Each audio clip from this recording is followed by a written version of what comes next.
지금부터의 이야기는 영국 옥스퍼드 대학교 교육심리학과에서 15년째 교수로 재직 중인 소피아 로렌츠라는 사람이 직접 한국에 체류하며 보고, 느끼고, 조사했던 일들입니다. 제가 평생을 바쳐 연구해온 창의성과 지적 잠재력 가련에 대해 한국에서의 일주일 남짓한 여정이 저에게 얼마나 강렬한 충격과 깨달음을 주었는지 생생히 전해드리고자 합니다. 처음에는 반신반의했고 때로는 혼란스럽기도 했습니다. 그러나 의혹과 의심으로 시작된 제 한국 방문은 결국 가슴 벅찬 감동과 새로운 비전으로 이어졌습니다. 애청자 여러분, 1초만 소중한 시간 내주시어 좋아요 부탁드립니다. 그럼 오늘의 사연 시작합니다.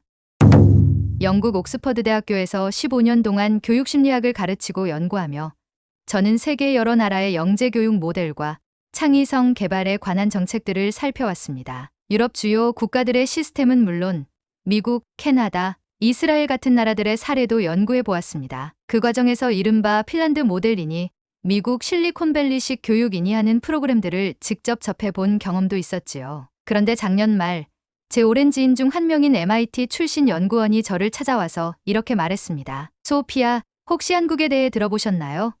거긴 천재를 대량 생산한다는 이야기가 있더군요. 저는 그때만 해도 그 말을 믿지 않았습니다. 오히려 비웃었지요. 교육학계에서 흔히 과장되게 나오는 표현이지 않을까 싶었습니다. 천재를 대량으로 만들 수 있다라는 말은 음모론 같고 한 국가를 지나치게 위화한 것처럼 들렸습니다. 그러나 그 연구원은 매우 진지하게 저에게 한국행을 권유했습니다. 직접 가보지 않고는 이 현상을 제대로 이해하기 힘들 것이라고 말이죠. 저는 반신반의하면서도 제 호기심이 점차 자극받는 걸 느꼈습니다. 정말 천재를 시스템적으로 만들어낼 수 있을까? 창의성과 지능은 선천적 재능과 개인의 노력으로만 결정되는 것이 아닌가? 교육 여건이 뛰어난 나라에서도 개인차가 크게 갈리는데 과연 한국은 어떤 비밀이 있는 걸까? 결국 저는 직접 한국을 방문하기로 결심했습니다. 가능하다면 최소 일주일 이상 머무르며 실제 학교와 학원, 그리고 정부 담당자까지 만나보고 싶었습니다. 제가 연구하는 창의성과 지적 잠재력 가련에 관한 여러 이론들이 혹시 한국에서는 전혀 다른 방식으로 구현되고 있을지 궁금했습니다. 그리고 그 여정이 시작된 날, 저는 인천공항에 첫 발을 내디디며 스스로에게 질문했습니다. 내가 과연 무엇을 보고 무엇을 느끼고 돌아갈까? 여전히 의심이 반, 기대감이 반이었습니다. 한국에 도착하고 이틀이 지나 저는 서울 시내에 위치한 한 중학교에 방문할 수 있었습니다. 제가 알기로는 이 학교가 특별히 영재학교나 특목중학교가 아니라 평범한 일반 중학교라고 했습니다. 학교장님께서 저를 환대해 주시며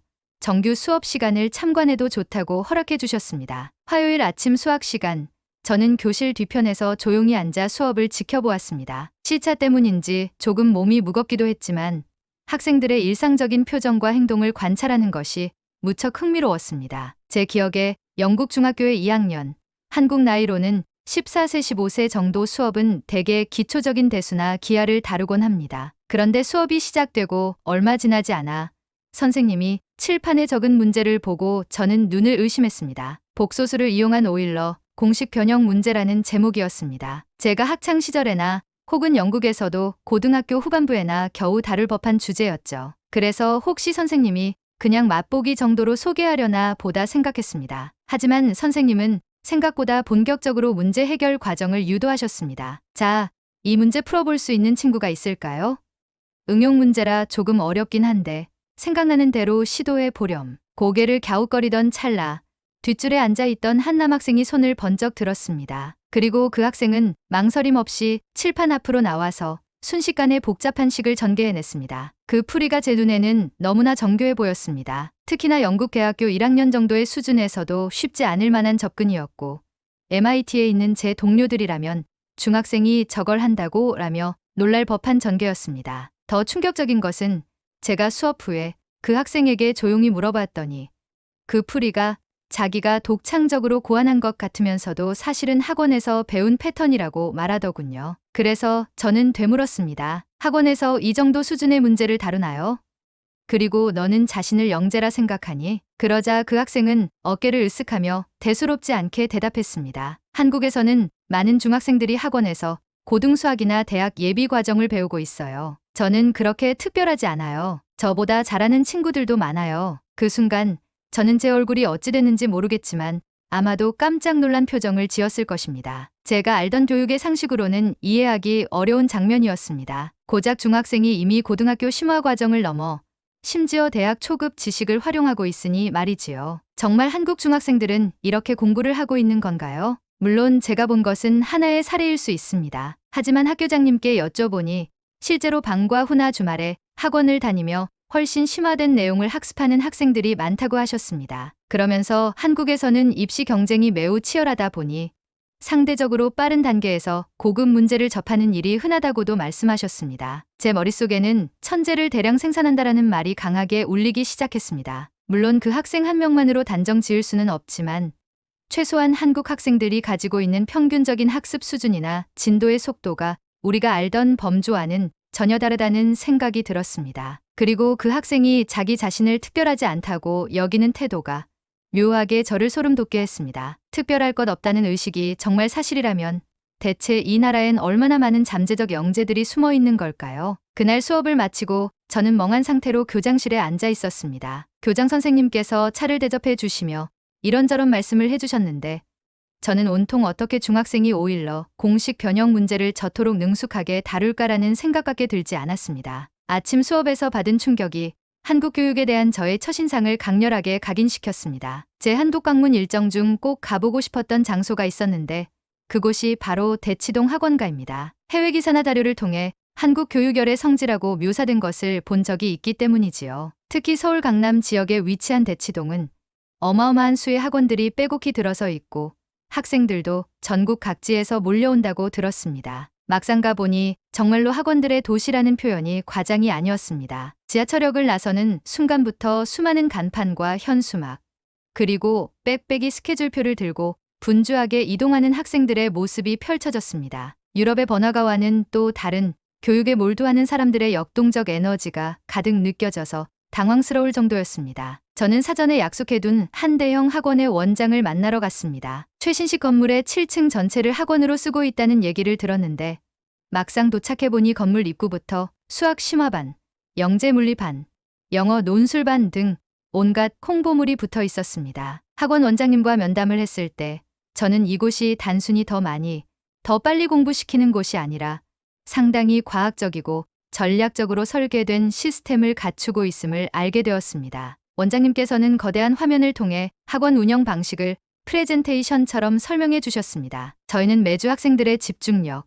속독 능력, 문제풀이 정확도, 오답 패턴 등을 모두 DB로 축적하고 있습니다. 그 데이터를 기반으로 개별 맞춤형 커리큘럼을 설계합니다. 그래서 한 반에 30명이 있더라도 결국 개인별 학습 경로는 다 다르게 관리하죠. 저는 이 얘기를 듣고 깜짝 놀랐습니다. 영국이나 다른 유럽 국가에서도 맞춤형 학습 프로그램은 있긴 합니다만 이렇게 대규모로 그리고 단기간에 효율을 최대화하는 방식으로 운영하는 사례는 드뭅니다. 게다가 원장님께서는 솔직하게 말씀해 주셨습니다. 사실 저희가 중요하게 생각하는 건 빠르게 정답을 찾는 능력입니다. 시행착오를 길게 겪는 것은 입시 경쟁에서 치명적이니까요. 그래서 미리 다양한 문제 패턴과 해법을 축적해둔 뒤 학생들이 최대한 효율적으로 습득하도록 합니다. 즉, 질문하고 토론하는 과정 자체를 중시하기보다는 결과적 정확도와 시간 단축을 우선하는 교육 방식이라는 것입니다. 저는 속으로 이렇게 하면 학생들의 창의성이 떨어지지 않을까라는 의문이 들었습니다. 그래서 조심스레 여쭤봤더니 원장님께서는 이런 대답을 주셨습니다. 창의력도 중요하지만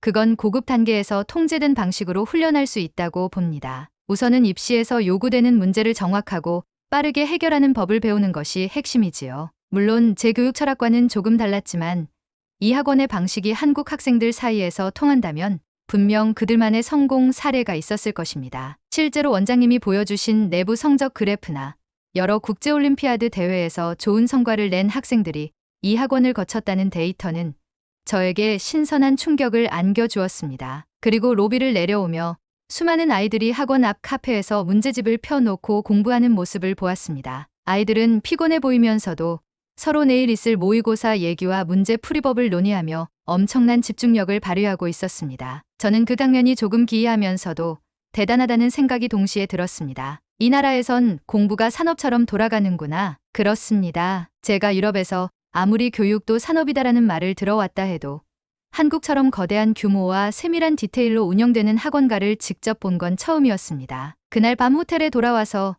저는 일기장에 이렇게 적어두었습니다. 대치동은 하나의 교육공장 같다. 하지만 단순 반복이 아닌 데이터와 전략, 그리고 피드백 시스템을 모두 갖춘 거대 조직이다. 그리고 저는 점점 천재를 대량 생산한다는 말이 그저 과장만은 아니겠다는 생각을 하게 되었습니다. 그렇다고 해서 모든 한국 학생들이 대치동 학원과 같은 시스템 안에서만 성장하는 것은 아니었습니다. 이를 보여준 사례를 저는 우연찮게 서울역 근처의 공원에서 발견했습니다. 그날은 대치동 일정을 마치고 숙소가 있던 서울역 인근으로 돌아오던 저녁이었습니다. 짐을 풀기 전에 잠시 주변을 산책하고 싶어서 노을이 질 무렵 혼자 길을 걸어보았습니다. 그때 공원 벤치에 앉아 노트북을 펼친 채 열심히 무언가를 타이핑하는 한 소년이 눈에 띄었습니다. 혹시 게임을 하는 건가 싶어 클끗 보았는데 화면에 보이는 건 낯익은 파이썬 코드였습니다. 이렇게 공원에서 뭘 하고 있니? 처음에는 제가 한국어 발음이 어색해서인지 소년이 조금 놀란 기색이었습니다. 하지만 곧 편하게 대답을 해주었습니다. 코딩 공부하고 있어요. 최근에 AI 알고리즘을 만들어 보려고 인터넷 강의랑 자료를 참고해서 독학 중이에요. 저는 그 순간 깜짝 놀랐습니다. 소년의 노트북 화면에는 파이썬 코드가 정말 빼곡했고 옆에 놓인 수학 노트에는 행렬 연산, 미분 방정식 같은 꽤 고급 개념이 적혀 있었습니다. 영국 대학에서나 볼 법한 수준의 수학 공식과 프로그래밍 개념이 보이길래 혹시 고등학생 이상의 나이인가 싶었지만 그 소년은 중고교 정도로 보였습니다. 학원이나 과외는 안 받니? 네.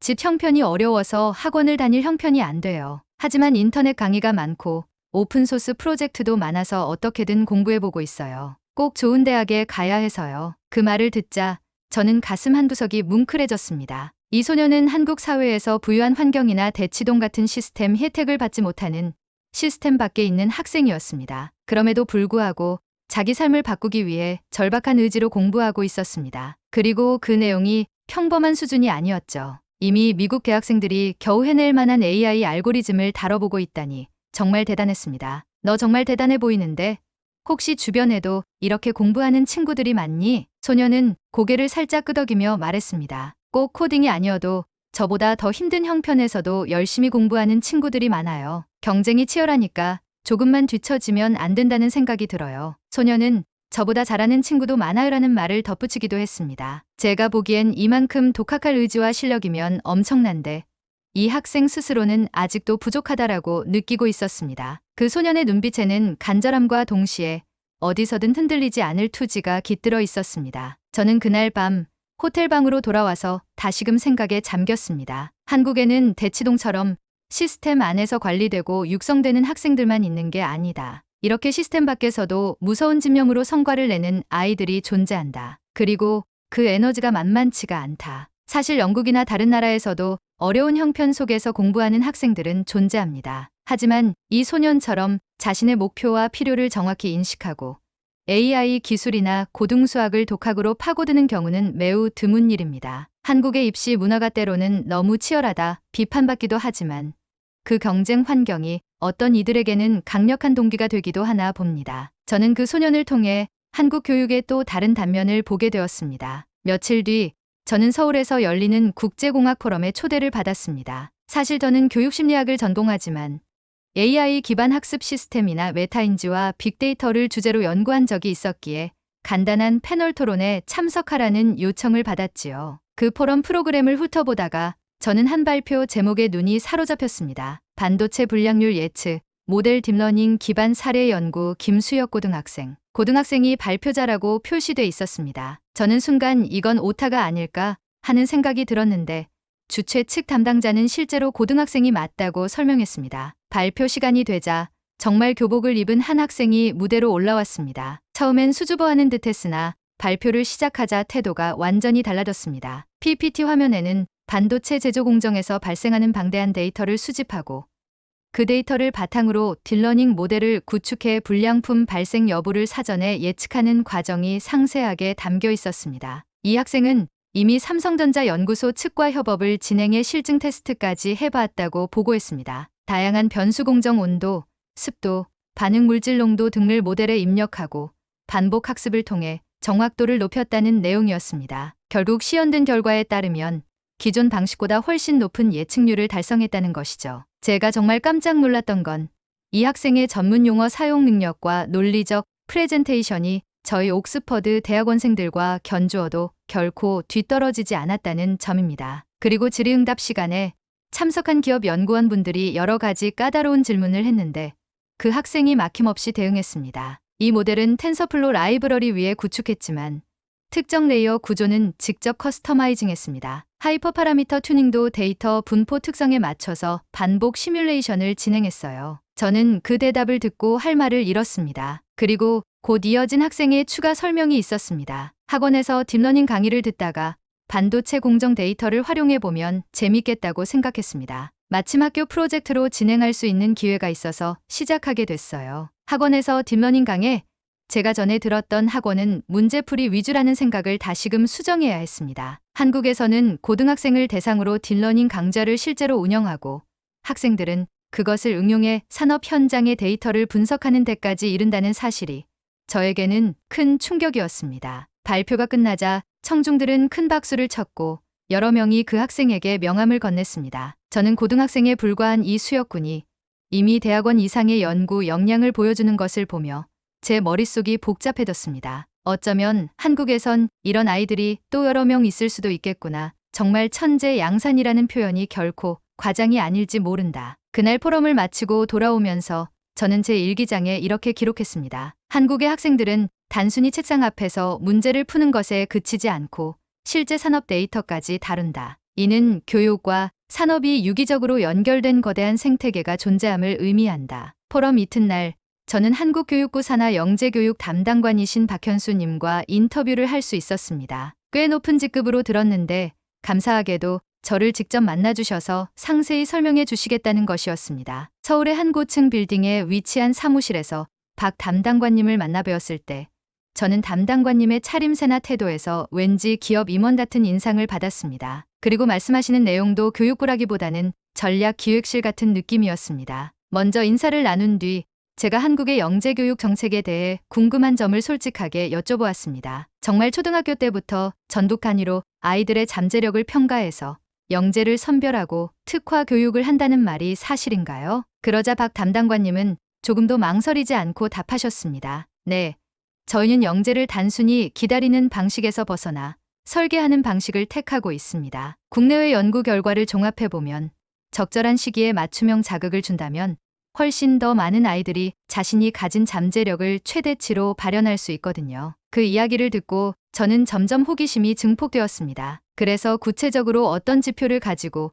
아이들의 잠재력을 평가하는지 묻자 박 담당관님은 무려 28배에서 30개 항목에 달하는 세부 지표를 예시로 보여주셨습니다. 창의성 검사, 메타인지 능력, 수학과학 기초 역량, 언어적 표현 능력, 논리 추론력, 문제 해결 속도 등 매우 다양했습니다. 이런 검사를 토대로 영재교육원이나 특목고 혹은 대학 연계 프로그램으로 연결합니다. 목표는 우연히 노벨상급 천재 한두 명이 나오기를 기다리는 게 아닙니다. IQ 130 이상의 인재 수천 명, 수만 명을 동시에 육성하고자 하는 것이지요. 제가 그 말씀을 듣고 들었던 첫 번째 감정은 솔직히 소름이었습니다. 이건 마치 인재 대량 생산 공장 같은 구상이 아닌가 하는 생각이 스쳤기 때문입니다. 물론 겉으로는 놀란 표정을 드러내지 않으려 애썼습니다만 담당관님은 제 속마음을 읽으신 듯 아래와 같이 덧붙이셨습니다. 해외에서도 한국 교육을 보고 공장식이니 획일적이니 비판하기도 합니다. 그러나 저희 입장에선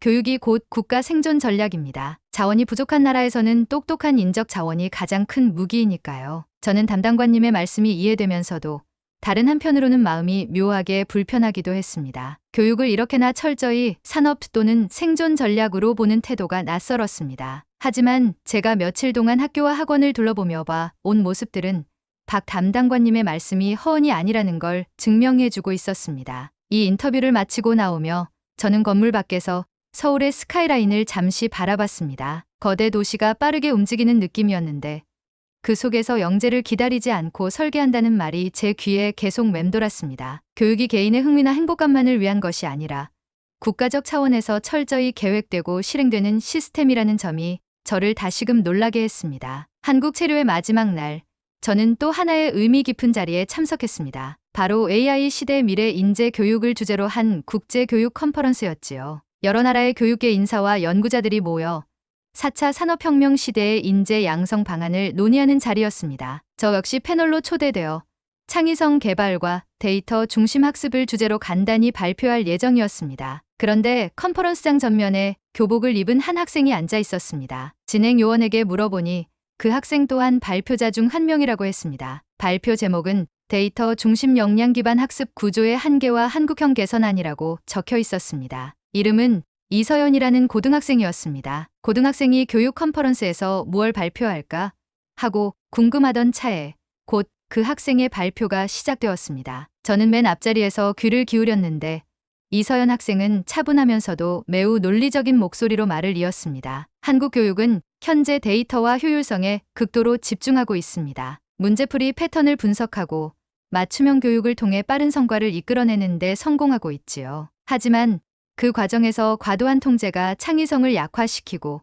학생의 자율 동기를 떨어뜨릴 위험이 있습니다. 이야기를 듣자마자 저는 놀라움을 금치 못했습니다. 보통 고등학생이라면 지금의 제도나 시스템을 비판하고 대안을 제시하기 쉽지 않을 텐데 이서연 학생은 매우 구조적 분석을 통해 문제점을 지적하고 있었습니다. 그리고 이어진 PPT 화면에는 실제 데이터 학업 성취도 곡선, 창의성 지표 변화가 그래프로 시각화되어 있었습니다. 이 학생은 한 발 더 나아가서 통제와 자율의 조화 모델을 제안했습니다. 즉, 기초 역량을 빠르게 쌓아주되 특정 시점부터는 학생이 스스로 질문하고 탐색할 수 있도록 공간을 열어 주어야 한다는 논리였습니다. 지나치게 정답을 주입하기만 하면 학생들이 내적 동기를 잃고 장기적으로 학문 연구나 창의적 문제 해결 능력을 기르지 못한다는 요지였습니다. 발표가 끝나자 저는 패널로서 첫 질문을 맡았습니다. 떨리는 마음으로 마이크를 잡고 물었습니다. 아주 흥미로운 발표였습니다. 지금 제안해 주신 통제와 자율의 균형을 구체적으로 어떻게 현실 교육에 적용할 수 있을까요? 이서연 학생은 미소를 짓더니 조리 있고 명확한 예시를 들어가며 답했습니다. 예를 들어 수학 문제집을 풀 때에도 처음 몇 문제는 정해진 풀이법을 빠르게 익히도록 지도합니다. 하지만 뒤로 갈수록 여러 방법 중 하나를 선택해보라며 가이드를 열어놓는 겁니다. 그리고 그 선택 과정에서 실수를 하더라도 교사나 학원 선생님이 오히려 질문과 토론을 통해 스스로 정정하는 능력을 길러주어야 합니다. 저는 그 말에 마치 제 자신이 학생이 된 기분이었습니다. 영국에서도 창의성을 강조하지만 이렇게 정해진 틀과 자유 탐색을 적절히 병행하는 구체적 강화는 저도 연구 중이었거든요. 그런데 고등학생이 이 주제를 이렇게나 깊이 있게 논하고 있다니 입이 다물어지지 않았습니다. 발표가 끝난 뒤 저는 이서연 학생에게 다가가서 정중히 인사를 했습니다. 정말 훌륭한 발표였어요. 저는 옥스퍼드 대학교에서 교육심리학을 가르치고 있는 소피아라고 합니다. 혹시 제 연구 자료가 필요하면 언제든지 말씀해 주세요. 이서연 학생은 반갑게 웃으며 제가 교수님 논문 중 몇 편을 이미 읽어봤어요. 특히 창의적 사고의 단계별 촉진 전략에 대한 논문이 도움이 되었습니다. 그 내용을 바탕으로 이 발표 주제를 더 발전시킬 수도 있었죠. 라고 말하는 게 아니겠습니까? 저는 순간 너무나 놀랍고 감사한 마음이 들었습니다. 제 논문을 읽은 고등학생이 그것을 토대로 자기 발표를 구성하고 더 나아가 정책 제안까지 했다는 사실이 믿기지 않았습니다. 그리고 저는 다시 한번 깨달았습니다. 한국에는 단순히 문제풀이에 능한 학생만 있는 게 아니라 교육 자체를 메타적 시각으로 비평하고 개선하려는 학생들도 존재하는구나. 이 컨퍼런스를 기점으로 저는 한국 교육을 바라보는 시각이 더 이상 단순 경쟁 중심이라는 좁은 틀에서 머무르지 않게 되었습니다. 이렇게 한국에서의 일주일 남짓한 체류를 거치며 제 시선은 완전히 변했습니다. 처음에는 천재를 대량 생산한다는 말이 터무니없는 과장이라고 생각했는데 제 눈앞에서 본 여러 사례들은 그 말이 완전히 틀리지 않았음을 증명해 보였습니다. 그리고 이 모든 사례의 뒤에는 정부 차원의 영재교육 담당 기관이 개입해 조기 선별과 단계적 육성을 체계적으로 수행하고 있다는 사실까지 있었습니다. 처음에는 적잖이 거부감이 있었습니다. 창의성은 개인의 자질과 환경적 자극으로 자연스럽게 발현되는 것이고 인위적으로 양산할 수는 없다고 배워왔기 때문이었습니다. 하지만 한국의 사례는 적절한 때에 적절한 방식으로 교육적 자극을 주면 훨씬 더 많은 아동 청소년이 높은 수준의 지적 성취를 이루어낼 수 있음을 보여주는 듯했습니다. 물론 교육 공장처럼 보이는 부분에 대한 우려도 여전히 있습니다. 지나친 경쟁, 지나친 효율성 추구가 정말 학생들의 행복감과 내적 동기를 제대로 보장해 줄 수 있을까 하는 의문입니다. 하지만 반대로 한국에선 그러한 문제의식을 인지하면서도 이미 여러 곳에서 통제된 창의성이나 자율과 통제의 균형 같은 방향성을 제시하고 있었습니다. 어떤 학생들은 스스로 문제를 인식하고 더 나은 교육을 만들어 나가려는 움직임도 보이더군요. 그렇기에 저는 한국 교육이 단순히 억압적이고 문제풀이에만 치중한 시스템이라고 일축할 수 없었습니다. 분명 그 안에는 철저한 데이터 분석, 효율 극대화, 그리고 국가 전략이라는 요소가 작용하고 있으며 동시에 개별 학생의 의지와 자발적 혁신도 함께 공존하고 있었습니다. 사실 이런 결론에 도달하기 전까지 제 내면에서는 많은 갈등과 혼란이 있었습니다. 내가 그동안 쌓아온 창의성 이론이 무너지는 게 아닐까라는 두려움도 있었죠. 하지만 오히려 더 큰 깨달음을 얻었습니다. 창의성은 타고나는 것이라는 전통적 믿음이 한국에서 깨지고 있다. 천재성 역시 일정 부분 시스템적으로 설계 양산될 수 있다는 가능성이 이 나라에서는 현실화되고 있다. 한국에서의 일정을 마치고 영국으로 돌아온 지 며칠 뒤 저는 제 연구실 책상에 앉아 노트북을 켰습니다. 한국에서 들여온 영재교육 관련 자료와 제가 찍어온 사진, 녹음해온 인터뷰 파일들을 다시금 정리하면서 머릿속이 여전히 정리되지 않은 느낌이었습니다. 어떻게 이 경험을 학문적으로 풀어낼 것인가? 어떻게 하면 한국식 모델을 우리나라나 다른 유럽 국가에 접목할 수 있을까? 창의성과 효율을 동시에 잡으려면 어떤 세부 지침이 필요할까? 제 학계 동료들은 한국에 대한 제 보고를 듣고 처음에는 아직도 시험지 풀이만 강조하는 나라 아닌가라는 편견을 드러내기도 했습니다. 하지만 제가 실제로 보고 들은 사례들을 설명하자 그들 역시 크게 흥미를 느끼고 있었습니다. 소피아, 정말 그 정도인가요? 고등학생이 반도체 불량률을 예측한다고요? 중학생이 대학 수준의 오일러 공식을 풀었다고요? 동료들은 연신 놀라워했고 저는 차분히 근거 자료를 보여주며 직접 보니 사실이더라고 말해주었습니다. 물론 비판적 시각도 놓치지 말아야 합니다. 학생들의 스트레스, 학부모들의 과도한 사교육비 부담, 창의성 및 인성교육의 상대적 부족 등이 장기적 문제로 지적될 수 있지요. 그러나 한국은 이미 내부에서 이러한 문제들을 인식하고 또 다른 혁신을 시도하는 움직임이 있었습니다. 어쩌면 그들이 만들 다음 모델은 지금보다 더 균형 잡힌 형태일 수도 있겠다는 희망이 들었습니다. 제 결론은 간단합니다. 한국은 기적을 설계하고 복제하고 있습니다. 분명 어려움과 비용이 따르지만 이를 통해 국가 전체의 두뇌 역량을 획기적으로 끌어올리고 있습니다. 저는 앞으로 제 연구와 강의에서 한국 사례를 중요한 참고점으로 삼을 계획입니다. 그리고 가까운 시일 내에 한국식 모델을 유럽에 이식하는 파일럿 프로그램을 제안해 볼 생각입니다. 물론 문화적 차이가 크고 사회 제도도 달라 쉽지 않을 겁니다. 하지만 이미 한국이 보여준 결과물은 천재성도 어느 정도 기획하고 양산할 수 있다는 뜻밖의 진실을 보여주었으니까요. 이처럼 한국에서 보낸 일주일은 제 학문적 관점과 인생관의 깊은 흔적을 남겼습니다. 의심과 경계심으로 시작했지만 결국 감동과 깨달음으로 귀결된 여정이었습니다. 언젠가 또 한국을 방문해 그들이 만들어낸 새로운 기적의 현장을 다시금 만나보고 싶습니다. 오늘의 사연은 여기까지입니다. 재미있으셨나요? 저 소피아의 이야기가 누군가에게 조금이라도 의미가 있었다면 좋을 것 같습니다. 사연이 재미있으셨다면 구독과 좋아요 부탁드립니다. 더 좋은 사연으로 다시 찾아뵙겠습니다. 행복한 하루 되세요.